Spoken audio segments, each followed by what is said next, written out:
Hey y'all, today we're going to talk about task 1.2, which is going to be the annotated bibliography.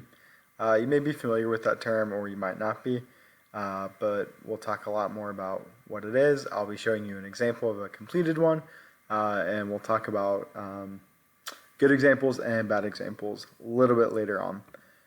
First though, I want to give you basically a look again at what the rest of Unit 1 is going to look like.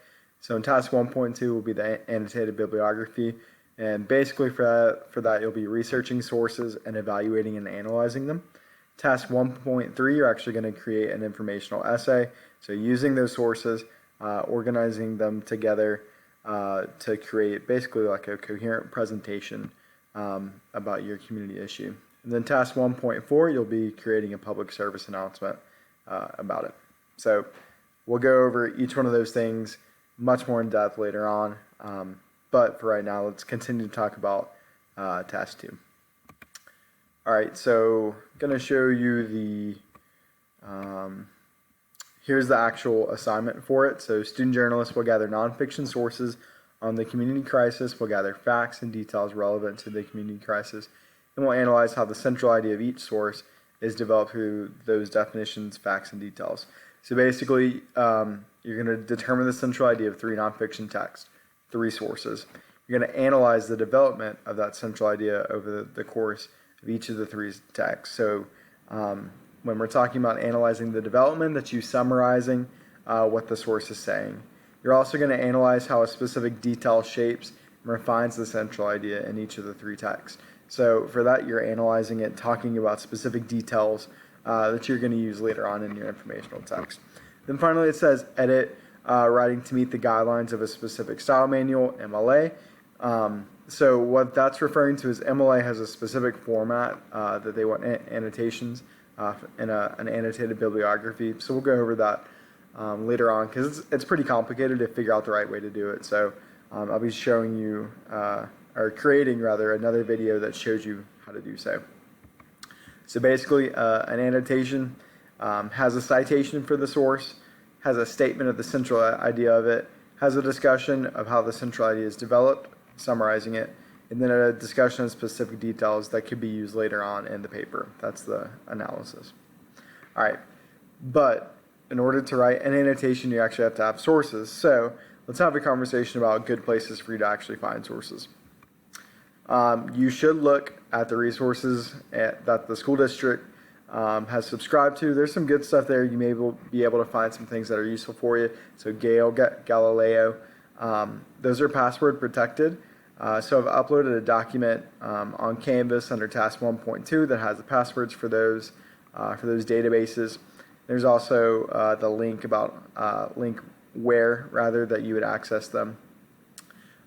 You may find some things that are useful on those databases, you might not. But I know for a fact that after you look at those, you're definitely just going to go to Google and search your community issue. Be very, very careful when using any kind of search engine. There are a few kinds of websites that I think you should look for when you're trying to find legitimate sources.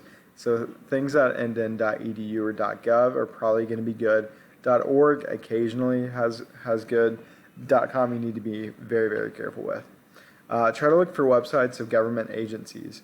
They have good data that you can use, and they're trustworthy. Nonprofits, really, really similar vein.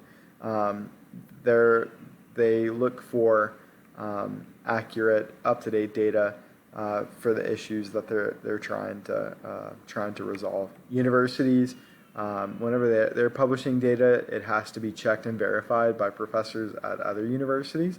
So 99% of the time, it's really good information. Additionally, you'll probably be looking at news publications, and that's okay for what we're doing because we're looking at community crises. So oftentimes those are in the news, so that's acceptable. You just need to be really careful about which news sources. So I want to show you this chart here. It's called the media bias chart. It's a little bit difficult to see and read.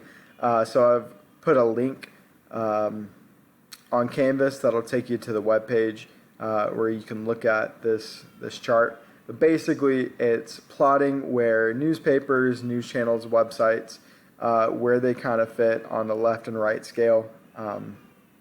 So things that are in the middle are neutral. The higher up they are, they're more likely to just give facts without commentary on it. The lower you get, the more bias, the more analysis you're getting. And once you get near the bottom of the chart, we're getting less and less away from analysis and more, honestly, like dishonest reporting. Sources down here will omit facts that they don't deem to be useful, or kind of fit in with the way that they believe. And we get down here, and some of these places are just like legitimately lying. The information is completely false. So there's a method you can use to evaluate sources besides the media bias chart. It's called the CRAPP Test. It's a dumb name, but it works. It's an acronym. So each of the letters kind of stands for something. So C is currency. So basically that's asking whether or not the information in the article is current.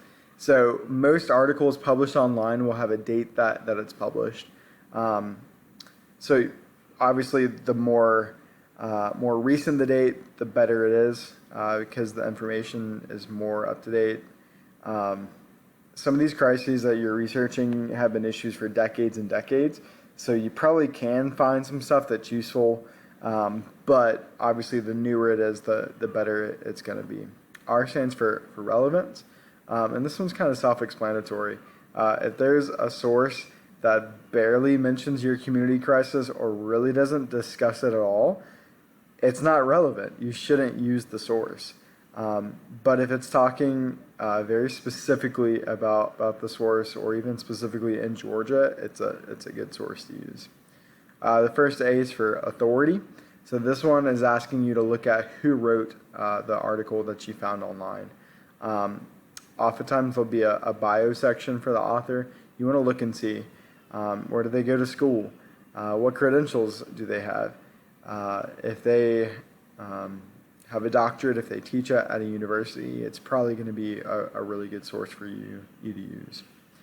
The second A and the fourth letter is for accuracy.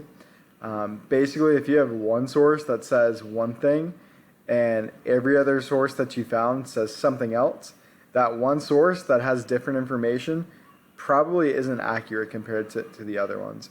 So you shouldn't trust the one that stands out, the one that is in contrast to the other ones. If information is accurate, it will be reported accurately in multiple places. The last letter is P, and it stands for purpose. You also want to consider why whoever wrote or created the article, why they wrote it. People have agendas. They try and convince people of things through their writing and through like the information that they present. So a good way to make sure that you are able to not be fooled by that is to consider the purpose. Why did this person set out to do it? So that's the CRAPP test. I know I said that really quickly, so I hope you're able to write it down. But if not, go back and watch the video again, or just search CRAPP Test. This thing is really well known. It's commonly used, so you'll be able to find it out there if you search for it. All right, I do want to practice using the CRAPP test, so I'm going to look at a couple of different articles. First one is going to be rural depopulation in a rapidly urbanizing America. And it's going to load. All right, so this article is published by the University of New Hampshire. We have the two people who wrote it, and we can click on them. And just to save you some time, these are both professors at the University of New Hampshire. So I'm going to say, yes, this article is trustworthy. The authority is there. Came out in 2019, so that's pretty current. I haven't looked at other articles, so I couldn't say if it's accurate in comparison to other places, but I would imagine it would be. We have the authority. It's irrelevant. We care about rural depopulation if we're doing rural exodus or rural flight. Purpose, it's a university, so they're probably just trying to give information and talk about policies, so basically like laws that could be used to help out. So I'm going to put the stamp of approval on this source. It is a good one. All right, let's go back to the PowerPoint. And now let's look at Reversing Rural Flight Takes a Village. It's a great name.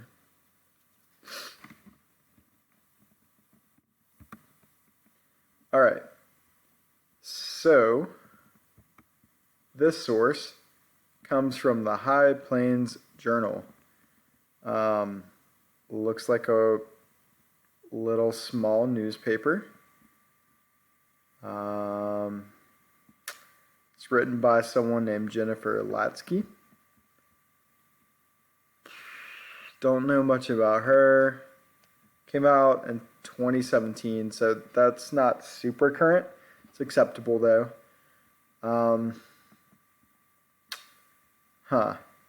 Just kind of scanning through this, it looks like it's very opinionated. Even just broadly scanning, I'm not seeing a whole lot of numbers or data, so isn't necessarily informed by facts.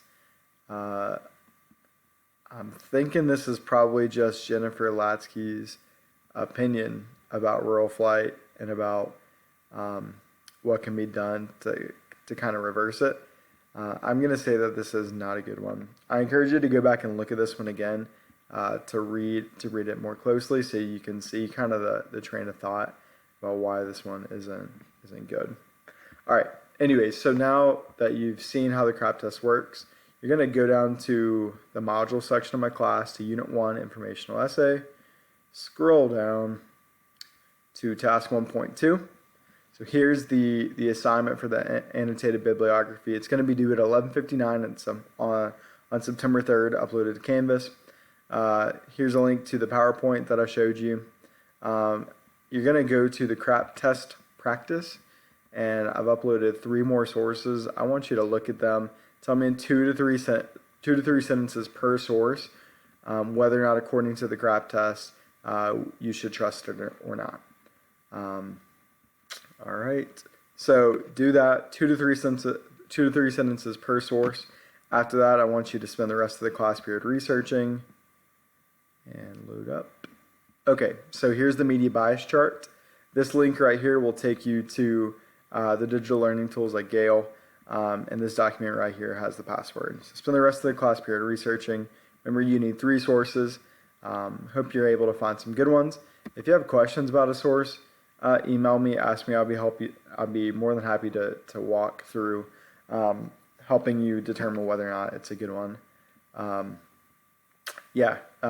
if you have any other questions at all, just email me, and I'll try to get back to you as quickly as possible, hopefully within a 24-hour period. So that's about it. Guess I will be seeing you soon. Don't hesitate to reach out. Bye-bye.